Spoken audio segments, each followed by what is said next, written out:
Johor Darul Takzim pastinya kini sedang membina senjata tersendiri untuk mengalahkan wakil Korea Selatan, Ulsan Hyundai bagi aksi kumpulan satu saingan Liga Juara-Juara Asia, ACL.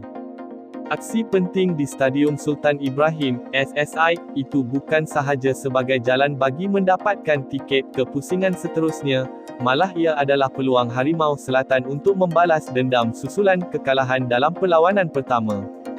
Pada 24 Oktober lalu, juara Liga 1 Korea Selatan itu tidak mempunyai masalah untuk meraih mata penuh apabila menewaskan Harimau Selatan 3-1 dalam pusingan pertama kumpulan 1 yang berlangsung di Stadium Ulsan Munsu. Kumpulan 1 menyaksikan pasukan Jepun, Kawasaki Frontale berada di posisi pertama selepas memenangi 3 perlawanan, diikuti Ulsan Hyundai di tempat kedua dengan 6 mata dan JDT di tempat ketiga, hasil kemenangan ke atas kelab Thailand, BG Pathum United.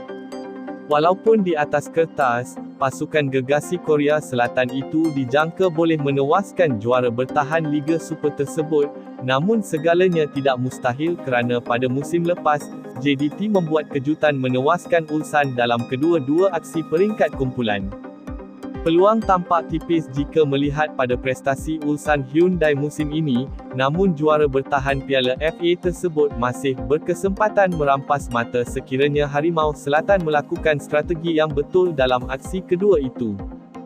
Bagi menghidupkan semula peluang JDT ke peringkat 16 saingan ACL pada musim ini, berikut 3 strategi yang boleh dilakukan Harimau Selatan pada perlawanan kedua nanti.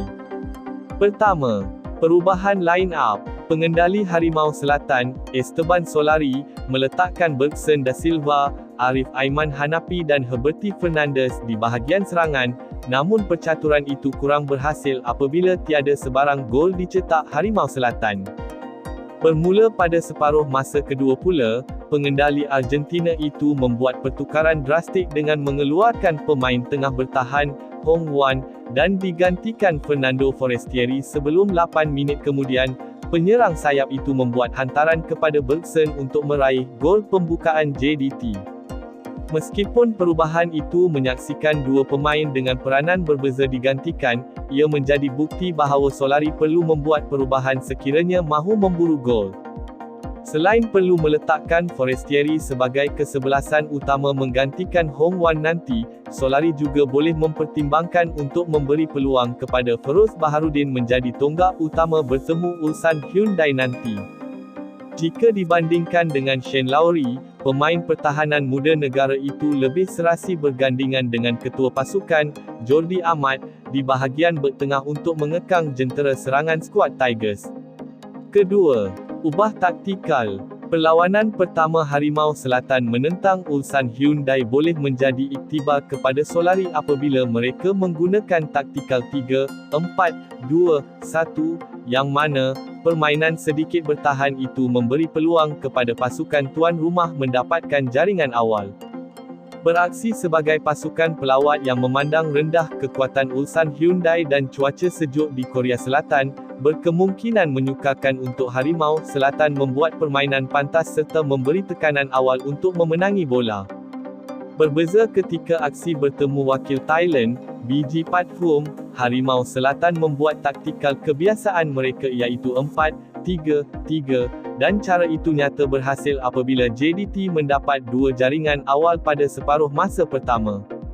Selain itu, pertemuan bertemu dengan Kawasaki Frontale di SSI juga menyaksikan Solari menggunakan taktikal sama sehingga sukar untuk kelab Jepun itu menguasai permainan, dan akhirnya JDT hanya mengalami kekalahan tipis.